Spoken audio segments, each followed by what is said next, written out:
আপোনাৰ যাৰ মুখত ঈশ্বৰৰ নাম নাই, ঈশ্বৰৰ কথা নকয়, নুশুনে, সেইটো দেখাতহে মানুহ, স্বভাৱত ৰাক্ষস। সেই গুণৰ বিশিষ্ট জীৱবিলাক কিহৰ কাৰণে জীয়াই থাকে? দাৰ্শনিক পণ্ডিতে কৈছে ঈশ্বৰৰ নাম মুখত নথকা মানুহবিলাক খাবলৈ জীয়াই থাকে। আচলতে আমি জীয়াই থাকিবলৈ খাব লাগে। Live to eat but not' eat to live. আমি জীয়াই থাকিবলৈ খাব লাগে, খাবলৈ জীয়াই থাকিব নালাগে। এই দৰ্শনটো নজনাৰ কাৰণে আজি আমাৰ সমাজত খাবলৈ জীয়াই থকা মানুহৰ সংখ্যা বেছি। জুতিয়ে বুদ্ধিয়ে দিলেই ভাল, নহ'লেই কাল। যাৰ কাৰণে লক্ষী স্বয়ম্বৰত লক্ষীয়ে তেনেকুৱা গুণবিশিষ্ট ৰজাক নাকচ কৰিছে। কাক? দৈত্যগুৰু শুক্ৰাচাৰ্যক। দৈত্যগুৰু শুক্ৰাচাৰ্যৰ ওচৰলৈ লক্ষী গৈ কৈছে, জানো দৈত্যগুৰু শুক্ৰ হুন্ত মহাজ্ঞানী, তথাপি নেৰন্ত সংগ লোভাবিষ্ট প্ৰাণী। দৈত্যগুৰু শুক্ৰাচাৰ্য এজন জ্ঞানী মানুহ বুলি মই জানো, কিন্তু বৰ লোভিয়া। লোভিয়াতো পৰে সংসাৰত নাহি মন্দ, জুতি খাইবে নপাইলে লগাইবে নিতে দণ্ড। এনেকুৱা লোভিয়া মানুহক যদি মই স্বামী বৰণ কৰোঁ, অনাগত দিনত জুতিয়ে বুদ্ধিয়ে খুৱাব নোৱাৰিলে এওঁ সদায় মোৰ লগত কাজিয়া কৰিব। এনেকুৱা স্বামী কেতিয়াও স্বামীৰ গ্ৰহণযোগ্য নহয়। মনত ৰাখিব কথাটো। গতিকে কাৰোবাৰ লোভ চুপ বেছি আছে যদি আজিৰ পৰা অলপ অলপ এৰিব আৰু দেই। আমাৰ মানে পৰশুৰামৰ ওচৰলৈ গৈ গৈছে, আচন্ত পৰশুৰাম হুন্ত ধৰ্মমতী, একোৱে প্ৰাণীত টান নাহি মিত্ৰৱতী। পৰশুৰাম এজন ধাৰ্মিক মানুহ হয়, কিন্তু কাৰো প্ৰতি মৰম নাই। ইহাংক বৰিলে মূৰ নৰৈব অৱস্থা, নিৰ্দয় পুৰুষে নুবুজয় দুখ বেথা। যে এনেকুৱা মৰম নাইকিয়া স্বামীক যদি মই স্বামী বৰণ কৰোঁ, ভৱিষ্যতে মোৰ কিবা দুখ কষ্টৰ কথা, ভাৰ্যাৰ দুখ কষ্টৰ কথা মৰম নাইকিয়া স্বামীয়ে উপলব্ধি কৰিব নোৱাৰিব। গতিকে এওঁ কেতিয়াও মোৰ স্বামীৰ উপযোগী হ'ব নোৱাৰে। গতিকে কাৰোবাৰ মৰম কমি আছে যদি আজিৰ পৰা অলপ বঢ়াব দেই, কাৰণ মৰম নাইকিয়া স্বামীক ভাৰ্যাই কেতিয়াও ভাল নাপায়। গতিকে ভাৰ্যাৰ প্ৰিয় হ'বলৈ হ'লে স্বামীৰ মৰম থাকিবই লাগিব। এনেধৰণে মানে দুৰ্বাসাক খঙাল কাৰণে নাকচ কৰিছে, আৰু মানে বিধাতা ব্ৰহ্মাক অতি কামুক কাৰণে নাকচ কৰিছে, আৰু ইন্দ্ৰক অতি ভয়াতুৰ কাৰণে নাকচ কৰিছে, চাৰি সিদ্ধক ব্ৰহ্মজ্ঞানী আসক্ত শূন্যৰ কাৰণে নাকচ কৰিছে। এনেকৈ বেয়া গুণবিলাক নাকচ কৰি কৰি অৱশেষত মানে বিষ্ণুস্বৰূপ বৰক মাল্য প্ৰদান কৰিছে। এই তথ্য আমাক ভাগৱতে দি আছে। সেইকাৰণে উঠি অহা যুৱক যুৱতীসকলে যদি কোনোবা যুৱকে ভাল জীৱন সংগিনী কন্যা যদি পাব বিচাৰে, ভাগৱত শুনি ল'ব লাগিব। আৰু উঠি অহা গাভৰু ছোৱালীবিলাকে যদি ভাল স্বামী জীৱন সংগিনী হিচাপে পাবলৈ বিচাৰে, ভাগৱত শুনিব লাগিব।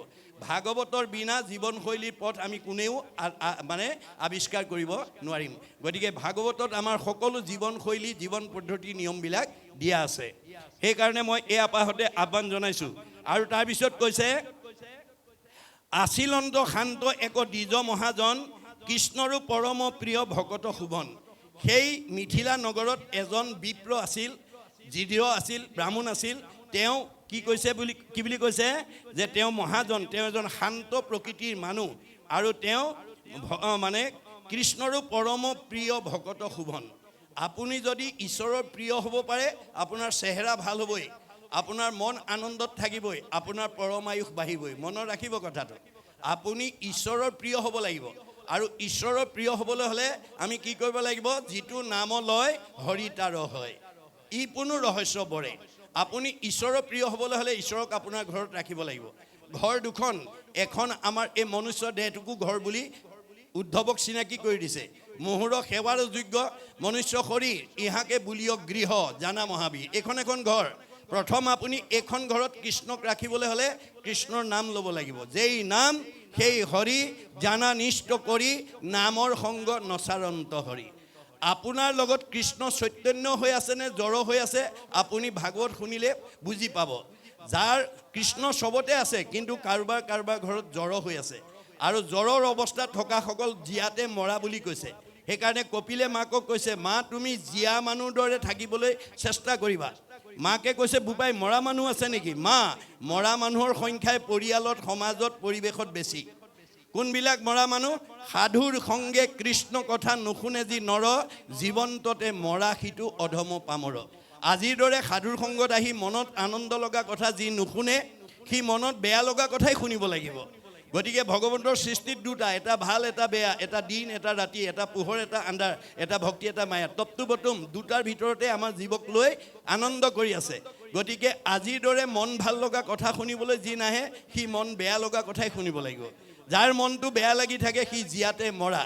গতিকে জীয়াতে মৰা যাতে আমি তেতিয়া মাকে ক'লে বোপাই জীয়া মানুহ হ'বলৈ কি কৰিব লাগিব মা মোৰ শুনিৰ মল কথা কহন্ত শুনন্ত মোৰ শুনিমল কথা যদি জানা পৰিয়ালক ক'বা জীয়াৰী বোৱাৰীক ক'বা ওচৰ চুবুৰীয়াক ক'বা বন্ধু বান্ধৱক ক'বা আৰু যদি নাজানা কাণ পাতি শুনিবা শ্ৰোতা নহ'লে মা তুমি কোনোদিন জীৱনত বক্তা হ'ব নোৱাৰিবা আনৰ ভাল কথা শুনাৰ যাৰ ধৈৰ্য নাই সি আনক ভাল কথা কোৱাৰ যোগ্যতা অৰ্জন কৰিব নোৱাৰে মুত বিনে চিত্ত আন দেৱত নেদন্ত মা মুত বিনে আন দেৱতাত মনোযোগ নিদিবা কিয় ব্ৰহ্মা আদি কৰি জীৱ যত ৰাম ৰাম ৰাম ৰাম ৰাম মায়া সজ্জা মাজে আশ্ৰয় ঘুমতি যায় আপুনি মইনো কোন সৃষ্টিকৰ্তা ব্ৰহ্মা সংহাৰকৰ্তা শিৱ পালনকৰ্তা বিষ্ণুকে প্ৰমুখ্য কৰি ৩৩ কোটি দেৱতা ভগৱানৰ মায়াত বন্দী হৈ আছে তেওঁলোক নিজেই আন্ধাৰত আছে আন্ধাৰত থকা দেৱতাৰ আশ্ৰয় ল'লে কোনোবাই পোহৰ পাব নেকি আন্ধাৰত বহি থকা মানুহ এজনৰ কাষত বহিলে কোনোবাই পোহৰ পাব নেকি নাপায় ক'ত বহিব লাগিব যে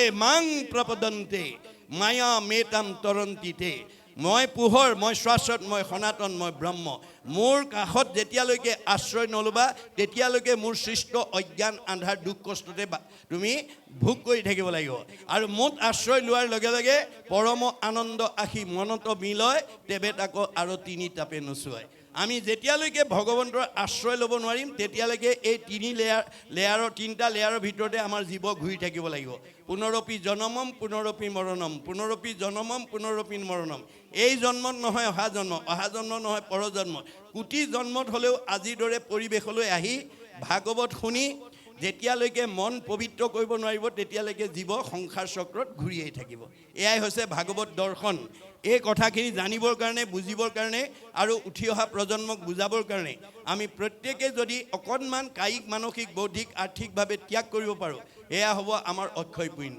আজি আপোনালোকে 5টা দিনৰ কাৰ্যসূচী সফল ৰূপায়ণৰ কাৰণে যিসকলে দান বৰঙণি দিছে আপোনালোকৰ উপাৰ্জনৰ সাৰ্থকতা কৰিছে অৰ্থ আৰ্জি 12 কিঞ্চিত একো নাহি ফল যদি নভজয় হৰি চৰণ কমল আমি ধন উপাৰ্জন কৰি যদি ভগৱন্তৰ সেৱা কৰ্মত যদি ব্যৱহাৰ কৰিব নোৱাৰোঁ সেই ধনৰ কোনো মূল্য নাই কিয় দুখ কৰি ধন ধান আৰ্জা যত মানে কৃষ্ণে এৰে যদি তাকো খাইবে আনে আপুনি যিমান ব্যৱসায় বাণিজ্য চাকৰি কৰি ধন সংগ্ৰহ কৰি বেংকত ফিক্সড ডিপজিট কৰি নাৰাখক কিম্বা যিদিনাখন আমাৰ দেহৰ পৰা আত্মা ওলাই যাব আপোনাৰ ফিক্সড ডিপজিটৰ টকাটো আপুনি ভোগ কৰিবলৈ নাপায় কোনে ভোগ কৰিব নমিনীয়ে ভোগ কৰিব সেইকাৰণে গুৰুজনে কৈছে জীয়াই থাকোঁতেই নিজ হস্তে আৰ্জি যদি উক জগন্নাথ কিছু ব্যয় কৰি উক হৰিৰ সেৱাত এই দুখন হাতেৰে যি উপাৰ্জন কৰিছা তাৰ কিবা এটা অংশ ভগৱানৰ সেৱা কৰ্মত ব্যৱহাৰ কৰিবা যিবা কিছু আছে ধন তেজাত আৰু মোহ মন কিছু ব্যয় কৰা হৰি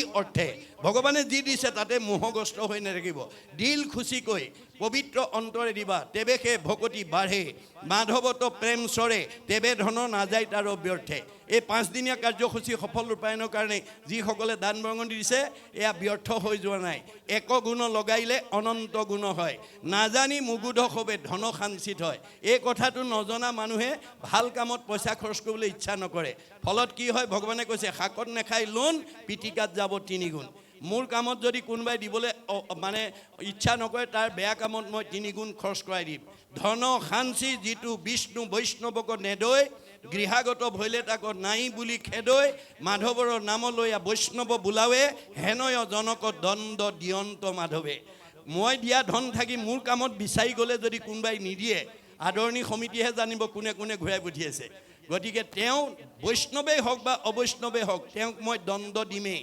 কেনেকৈ দিম নহি চুৰে নাই নহি অগ্নিয়ে দহয় নহি দণ্ড বন্ধ হুয়া ৰাজাই লয় তাৰ ধনটো হয় চুৰ ডকাইত উগ্ৰপন্থীৰ দ্বাৰা লৈ যাম নহয় আকস্মিক দুৰ্ঘটনা বেমাৰ আজাৰ দি ডাক্তৰে খাব নহয় কাজিয়া পেচাল লাগি কেছ মামলা লাগি পুলিচে খাব সিমানতো মই ৰেহাই নিদিওঁ ধন বুলি পাছে কান্দেৰাও বান্ধি ঘৰে ঘৰে ভিক্ষা মাগে কৃষ্ণ কৃষ্ণ বুলি গতিকে মোৰ কামত খৰচ নকৰা মানুহজনক মই পৰ জন্মত পিছৰ জন্মত ভিক্ষাৰী কৰি পঠিয়াম আৰু মোৰ নাম লৈ লৈ ভিক্ষা নুখুজিলে তেওঁ সেই অপৰাধৰ পৰা মুক্ত হ'ব নোৱাৰিব এতিয়া আপোনালোকে গাড়ীৰে মটৰে ট্ৰেইনত গ'লে দেখিব যি জনগোষ্ঠীৰে ভিক্ষাৰী নহওক ভগৱানৰ নাম লৈ ভিক্ষা খোজে এয়া ভাগৱত দৰ্শন গতিকে আমি ভগৱানে দিয়া ধন থাকি যাতে আমি পৰজন্মত ভিক্ষাৰী হ'ব লগা নহয় তাৰ কাৰণে ভাগৱত শুনিবলৈ আহিব লাগিব আমি কেনেকৈ উপাৰ্জন কৰিব লাগে কেনেকৈ ভগৱানক পুজিব লাগে ভাগৱতত কৈছে ন্যায় উপাৰ্জিত বিত্ত বিত্ত শুদ্ধ আতিশয় সেহি বিত্তে ভগৱন্তক পুজিবে লাগয় মানে আমি সৎভাৱে উপাৰ্জন কৰা অৰ্থৰে আমি ঈশ্বৰ সেৱা কৰিব লাগে অন্যায়ভাৱে আনি পেলাই যদি আমি ভগতত লগাই পেলাই পাপ দূৰৰ কাৰণে বিচাৰে সেইটো নহ'ব বুলি কৈছে অভক্তৰ দ্ৰব্যময় নলওঁ সকলে যেন শিমলুৰ পুষ্প পৰি থাকে তলে ভগৱন্তই সেই দ্ৰব্য কেতিয়াও গ্ৰহণ নকৰে আপুনি ন্যায়কৈ আনিছে নে অন্যায়কৈ আনিছে আমাৰ হৃদয়তে ভগৱন্ত আছে সমস্ত ভূতৰে মই আছোঁ হৃদয়ত চব কথা গম পায় আমি ভগৱানক ঠগিব নোৱাৰোঁ গতিকে আমি ভাগৱত শুনি এই বেয়া স্বভাৱবিলাক এৰিব লাগিব গতিকে আপুনি এগুণ লগালে অনন্ত গুণ দিয়ে এই তথ্যটো দ্ৰুপদী ক্ষেত্ৰত প্ৰমাণ দেখুৱাই থৈ গৈছে আপোনালোকে সকলোৱে জানে ভগৱন্তৰ 16,108 গৰাকী ভাৰ্যা 8 গৰাকী সকলোতকৈ ধুনীয়া তেওঁলোকক অষ্টমহিষী বুলি কোৱা হয় কৃষ্ণই বাকী সকলোতকৈ 8 গৰাকীক বেছি মৰম কৰে বেছি ভাল পায় কিন্তু এই 8 গৰাকীতকৈ আকৌ দ্ৰুপদীক বেছি ভাল পায় এই কথাটো 8 গৰাকীয়ে জনাৰ পিছত কৃষ্ণৰ ওপৰত খুব জেদ যে আমি ইমান ধুনীয়া ধুনীয়া 8 গৰাকী থাকোঁতে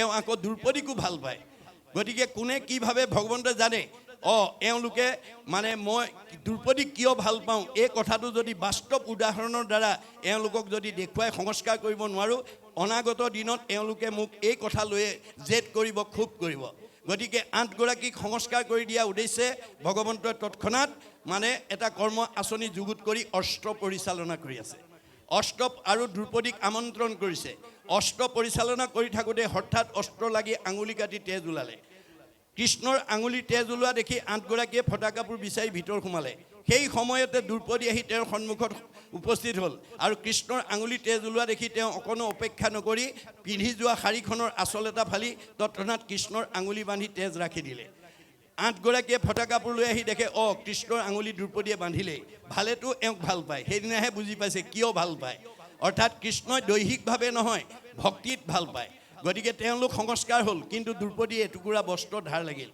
এটুকুৰা বস্ত্ৰৰ ধাৰ অনন্ত বস্ত্ৰৰূপে পৰিশোধ কৰি দি জগতলৈ নিদৰ্শন এৰি থৈ গৈছে কোনদিনা যিদিনা ৰজস্বলা অৱস্থাত দুঃশাসনে দ্ৰুপদীক ৰাজসভাত বস্ত্ৰহৰণ কৰিছিল সেইদিনাখন বস্ত্ৰৰ ধাৰ বস্ত্ৰৰে পৰিশোধ কৰি জগতলৈ নিদৰ্শন এৰি থৈ গৈছে সেইকাৰণে দাৰ্শনিক পণ্ডিতে কৈছে to be faithful to your land will be faithful to you আপুনি মাটিডৰাক বিশ্বাস কৰি খেতি কৰিবলৈ শিকক মাটিডৰাই কেতিয়াও আপোনাৰ বিশ্বাস ভংগ নকৰে আপুনি ভগৱানক বিশ্বাস কৰি কৰ্ম কৰক ৰাখে হৰি মাৰে কোনে মাৰে হৰি ৰাখে কোনে হৰিয়ে নাৰাখিলে জৰিয়ে ৰাখিব নোৱাৰে এই সুদৃঢ় বিশ্বাস প্ৰহ্লাদৰ দৰে আমি যাতে হৃদয়ত প্ৰতিষ্ঠা কৰি আমি ভগৱানত বিশ্বাস ৰাখি যাতে কৰ্ম কৰি যাওঁ ভগৱানক বিশ্বাসী কৰ্ম কৰিলে আপুনি ফলৱৰ্তী হ'বই যত ধৰ্ম কৰ্ম কৰা কৃষ্ণত অৰ্পণ তেবে অপ্ৰয়াসে সিজিবে প্ৰয়োজন সকলো প্ৰয়োজন আমাক সাধন কৰিব মাত্ৰ নিয়মবিলাক আমি ভাগৱতৰ পৰা আমি বুটলি নি নিজৰ লগতে পৰিয়াল সমাজক যাতে আমি বিলাই দিব পাৰোঁ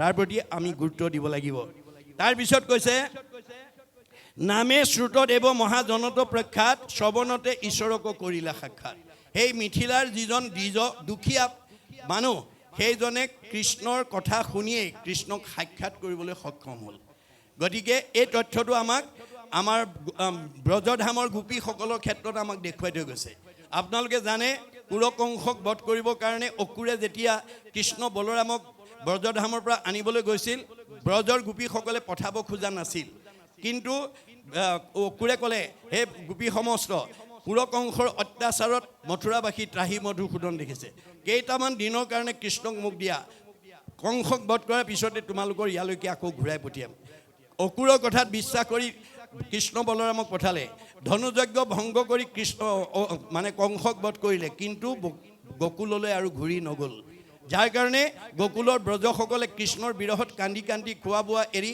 হিয়ালি জীয়ালি হৈছে ভগৱন্ত সকলোৰে হৃদয়তে আছে কোনে কি কৰে চব জানে উদ্ধৱক মাতি আনি ক'লে সখা তুমি অকণমান গকুললৈ গৈ ব্ৰজ গোপীসকলক প্ৰভূত দি থৈ আহা তেওঁলোকে মোৰ বিৰহত বেদনাগ্ৰস্ত হৈ কান্দি কাটি খোৱা বোৱা এৰিছে মই যে তেওঁলোকৰ লগতে আছোঁ সেই কথাটো বুজাই থৈ আহা কৃষ্ণৰ নিৰ্দেশনাত উদ্ধৱ গ'ল ব্ৰজধামত পোৱাৰ লগে লগে গোপীসকলে বেৰি কৃষ্ণৰ বাৰ্তা লয় কিয় অহা নাই কিয় নাহে কিয় ইত্যাদি ইত্যাদি তেতিয়া উদ্ধৱে ক'লে হে গোপীসকল তোমালোকে যিজন কৃষ্ণৰ কাৰণে ইমান হিয়াকুল ব্যাকুল হৈ আছা তোমাৰ দেখোন সকলোৰে হৃদয়তে তেওঁ বিদ্যমান হৈ আছে বোলে কেনেকৈ যেনেকৈ সকলো কাঠতে অগ্নি সোমাই আছে উপমা দিছে সমস্ত কাষ্ঠতে অগ্নি আসন্ত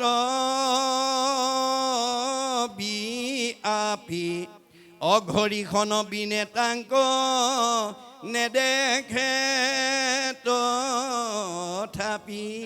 সকলো কাঠতে অগ্নি সোমাই আছে, কিন্তু যেতিয়ালৈকে ঘঁহাই দিয়া নাযায় তাৰ ভিতৰৰ অগ্নিটো কোনেও দেখা নাপায়। উদাহৰণস্বৰূপে জুইচিলা কাঠিটোতে বাঁহটোতে অগ্নি সোমাই আছে, এহাতে কাঠিটো আৰু এহাতে বাঁহটো লৈ যদি দিনটো বহি থাকে আমি তাৰ ভিতৰৰ জুইটো দেখিমনে? নেদেখোঁ। কাঠিটো লৈ যেতিয়ালৈকে বাঁহটোত ঘঁহাই নিদিয়ে তেতিয়ালৈকে তাৰ ভিতৰৰ জুইটো আমি দেখা নাপাওঁ। সেইমতে সবাৰো সেইমতে কৃষ্ণ সকলোৰে হৃদয়তে আছে, সেইমতে কৃষ্ণ আছে সবাৰো হৃদিত। ভকতি নভৰিলে নুন্ত কাহাঁতো বিদিত।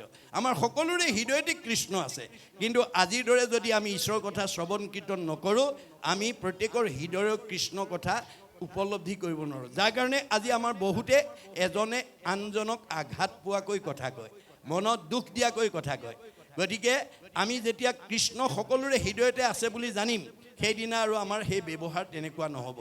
গতিকে আপোনালোকে যদি আজিৰ দৰে শাস্ত্ৰ ভাগৱত শুনিবলৈ আহি শাস্ত্ৰ ভাগৱতৰ কথা যদি আপোনালোকে প্ৰত্যেকে উপলব্ধি কৰি পৰিয়াল সমাজক উপলব্ধি কৰাব পাৰে তেতিয়াহ'লে ইয়াতেই আমাৰ বৈকুণ্ঠৰ সুখ স্বৰ্গৰ ভোগ হ'ব। আপুনি শত্ৰুৰ পৰা মুক্ত হৈ যাব। আমাৰ ভাগৱতে কৈছে শাস্ত্ৰ অনুবৰ্তী শত্ৰু নুহি উত্তপন। যি মানুহে শাস্ত্ৰ শুনে আৰু পঢ়ে তাৰ কোনো শত্ৰু থাকিব নোৱাৰে, কিয়? তেওঁ ব্যৱহাৰ কৰিব জানে। আমাৰ ব্যৱহাৰ কৰিব নজনাৰ কাৰণে আজি আমাৰ বহুত সমাজত মানুহ কোনোবা বিদ্যাৱন্ত কোনোবা ধনৱন্ত সম্পদশালী জ্ঞানী হয়, কিন্তু সমাজে বেয়া পায়, কিয়? ব্যৱহাৰ কৰিব নাজানে। আমাৰ ব্যৱহাৰ কেনেকুৱা হ'ব লাগে? ভাগৱতে কৈছে সমানত মৈত্ৰী উত্তমত সতকাৰ দৰিদ্ৰত দয়া কৰিবেক বাৰম্বাৰ। আমাৰ আচৰণটো কেনেকুৱা হ'ব লাগে? মোতকৈ বয়সত জ্যেষ্ঠজন মানে জ্ঞানজ্যেষ্ঠই হওক বা বয়োজ্যেষ্ঠ হওক তেওঁক মই সন্মান কৰিবলৈ জানিব লাগে, সমানজনক বন্ধু ব্যৱহাৰ কৰিবলৈ জানিব লাগে, আৰু নিজজনক মৰমৰ চকুৰে চাব জানিব লাগিব। এই তিনিটা ব্যৱহাৰ নজনা মানুহ কেতিয়াও সমাজৰ প্ৰিয় হ'ব নোৱাৰে।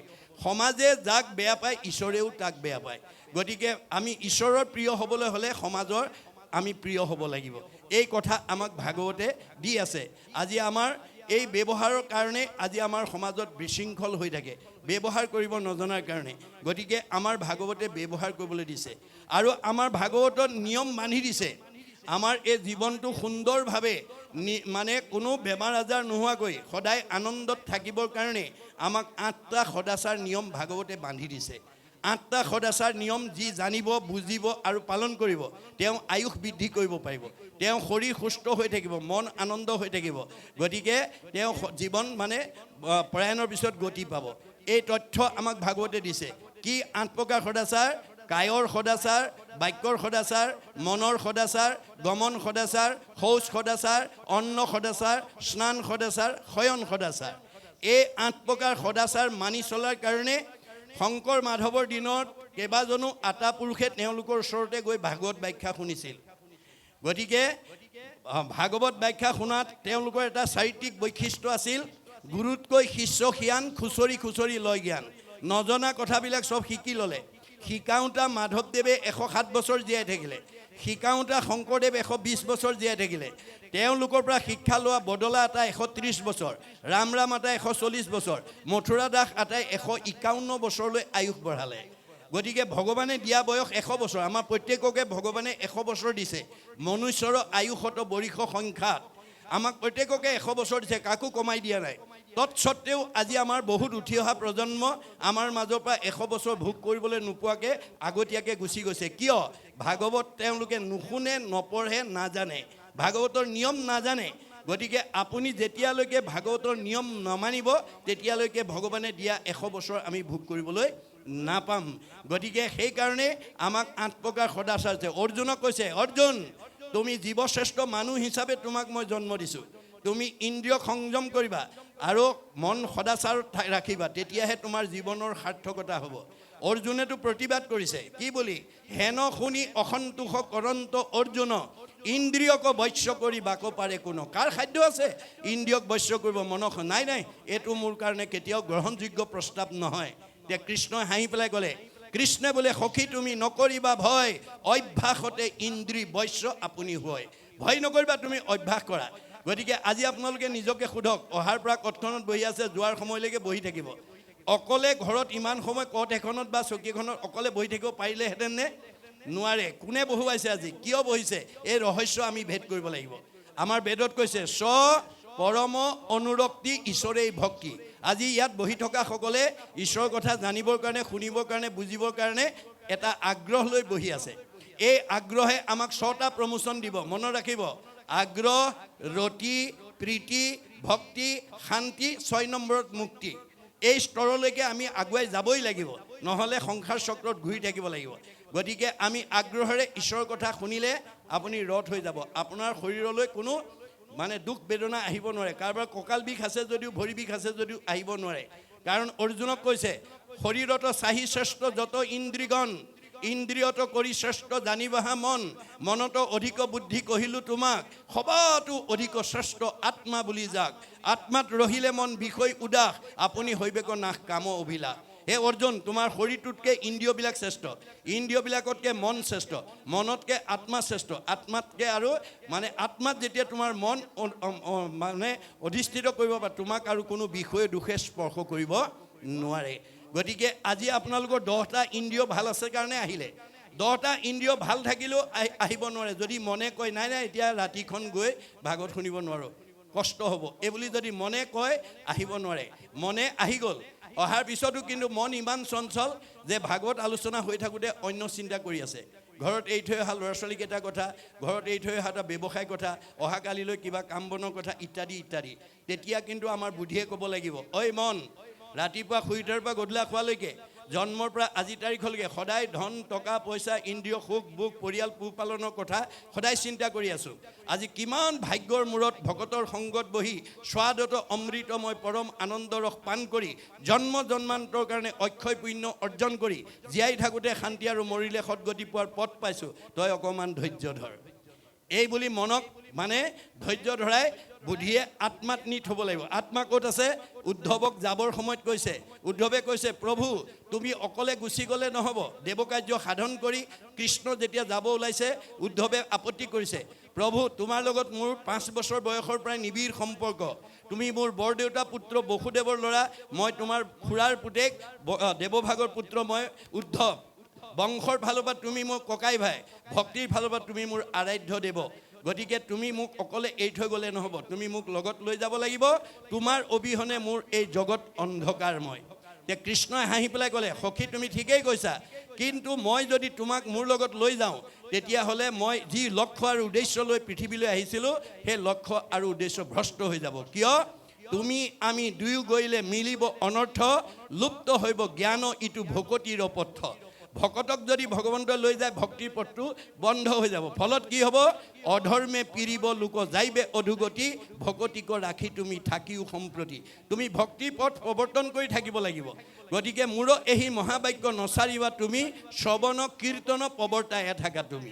আজি 5 দিন আপোনালোকৰ উদ্যোক্তাসকলে উদ্ধৱৰ কাৰ্য কৰি আছে। ইমান আত্মাক আনি ঈশ্বৰৰ কথা শুনি জন্ম জন্মান্তৰ কাৰণে অক্ষয় পুণ্য ল'বৰ কাৰণে সুবিধা কৰি দিলে। আমাক উপকাৰ কৰাৰ কাৰণে উদ্যোক্তাসকলৰ কি হ'ব? পৰোপকাৰে পুণ্যম, তেওঁলোকৰো পুণ্য হৈ যাব। এয়া হৈছে ভাগৱত দৰ্শন। গতিকে তোমাৰ প্ৰয়োজনীয় জীৱনশৈলী, প্ৰয়োজনীয় সকলো ব্যৱস্থা মই দি থৈ আহিছোঁ। তোমাৰ কাৰণে পুণ্যভূমি প্ৰতিষ্ঠা কৰি থৈ আহিছোঁ, তোমাৰ কাৰণে তীৰ্থস্থান প্ৰতিষ্ঠা কৰি থৈ আহিছোঁ, তোমাৰ কাৰণে সত্ৰ প্ৰতিষ্ঠা কৰি থৈ আহিছোঁ, তোমাৰ কাৰণে বৈকুণ্ঠ প্ৰতিষ্ঠা কৰি থৈ আহিছোঁ, আৰু প্ৰয়াণৰ পিছত মই তোমাৰ মাজতেই থাকিম। নিশ্চয় কৰি কহোঁ শুনা সাৱধানে তুমি, ভকত যি স্থানে থাকে সেই পুণ্যভূমি। আজি আমি যদিও নামঘৰ তলত আছোঁ, আমাৰ বেদৰ মতে মানে আধ্যাত্মিকভাৱে আজি আমি মানে পুণ্যভূমিত আছোঁ। আৰু এই পুণ্যভূমিত ভক্তসকলে য'ত ঈশ্বৰৰ কথা শ্ৰৱণ কীৰ্তন কৰে, শ্ৰৱণ কীৰ্তন মোৰ কৰে যত্ৰ যত্ৰ, দ্বিতীয় বৈকুণ্ঠ সিটো তাকে বোলে সত্ৰ। এয়া আজি আমাৰ দ্বিতীয় বৈকুণ্ঠ, এয়া সত্ৰ। নাৰদক কৈছে নহং তিষ্ঠামি বৈকুণ্ঠে, যোগী নাং হৃদয়ে ন চ, মদ ভক্তা যত্ৰ গায়ন্তী তত্ৰ তিষ্ঠামি নাৰদ। হে নাৰদ, মোক বৈকুণ্ঠত বিচাৰি নাপাবা, যোগীৰ হৃদয়ত মই নাথাকোঁ, মোৰ ভকতে য'ত মোৰ গুণনাম গায় মই তাতেই থাকোঁ। এইটো অকল হিন্দু দৰ্শন নহয়, বাইবেলত কৈছে হুৱেৰ টু অৰ মোৰ এছেম্বল, যি ঠাইত 2জন বা তাতকৈ অধিক মানুহ গোট খায়, ইন মাই নেম, মোৰ নাম লয়, আই এম দেয়াৰ, মই তাতেই থাকোঁ। আৰু উদ্ধৱক কৈছে মই প্ৰয়াণৰ পিছত তোমাৰ মাজতে থাকিম। ক'ত থাকিম? তিৰুদ্ধায় প্ৰবিষ্টু অয়ম শ্ৰীমদ ভাগৱত নৰ্বম তে নয় বাংময় মূৰ্তি প্ৰত্যক্ষ বৰ্ততে হৰৈ শ্ৰৱণাত সেৱনাত দৰ্শনাত পাঠাত পাপনাশিনী। ভগৱন্ত এতিয়া প্ৰয়াণৰ পিছত ক'ত আছে? ভাগৱতত আছে। কেনেকৈ আছে? শব্দ ব্ৰহ্ম, ৱৰ্ড ইজ গড। শব্দই ব্ৰহ্ম, বাক্যই ব্ৰহ্ম, ব্ৰহ্মৰূপে আছে। এই ভাগৱত যদি আমাৰ সেৱা কৰিব পাৰে, দৰ্শন কৰিব পাৰে, পাঠ শুনিব পাৰে, গাব পাৰে, চব পাপ নাইকিয়া কৰিব। কি পাপ নাইকিয়া কৰিব? আমি পাপ দেখুৱাই দিয়া বস্তু নহয়। পাপ হৈছে আমাৰ মনৰ কিছুমান বেয়া গুণৰ সমষ্টি, দাৰ্শনিকৰ অভিমত, কুবুদ্ধি। ভাগৱত শুনিবলৈ আহি যদি গ্ৰাম্য কথা পাতি থাকে, সেইটো পাপ হৈ গ'ল। আৰু তেওঁ গ্ৰাম্য কথা পতাৰ কাৰণে ওচৰৰ মানুহজনে যদি কৃষ্ণ কথা শুনাত বাধা পৰিছে, গ্ৰাম্য কথা পতা দুজনৰ কি হ'ব? পাপ আয় পৰপীড়নম। আজি বৈকুণ্ঠ ঠাইলৈ আহিও পাপ লৈ যাব লাগিব। এইটো কুবুদ্ধি বুলি কৈছে দেই। পাপ কি বস্তু? কুবুদ্ধি, অসৎ চিন্তা, অসৎ ভাৱনা, অসৎ পৰিকল্পনা, কুসংস্কাৰ, অন্ধবিশ্বাস, মনৰ সংকীৰ্ণতা, কুপৰম্পৰা। এইবিলাক আমাৰ ভাগৱত শুনাৰ লগে লগে নাইকিয়া হৈ যাব, অট'মেটিক নাইকিয়া হৈ যাব, আপোনা আপুনি নাইকিয়া হৈ যাব। ভাগৱতৰ এয়াই মাহাত্ম্য। গতিকে ভাগৱত নুশুনাৰ পৰ্যন্ত আমি পাপৰ পৰা মুক্ত হ'ব নোৱাৰোঁ। এই তথ্য আমাক দিছে।